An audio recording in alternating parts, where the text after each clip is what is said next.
डाळिंबाचा बाग बघा, सुंदर असा डाळिंबाचा बाग. एका तरुण शेतकऱ्यानं ह्या डाळिंबाची शेती केली. सध्या हा डाळिंबाचा बाग आणि अगदी छान फळ धरले, त्याच्या कष्टाला फळ आले. पण आता ह्या फळाला किंमत मिळणं फार आवश्यक आहे. खूप मेहनत, रात्रंदिवस मेहनत. हे बघा, आता फळं आले, त्याच्यावर ना चोरट्यांचा डोळा. रात्रीचं पण ह्या लोकांना जागरण करावं लागतं, दिवसभर कष्ट करावे लागतात आणि रात्रीचं त्याचं राखण पण करायचं. बघा, हा एवढा बाग बघा.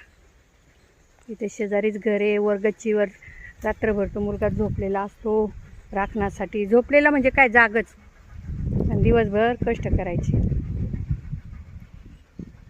या डाळिंबाला ना खरंच सरकारनं काहीतरी आता योग्य भाव ठरवून दिला पाहिजे.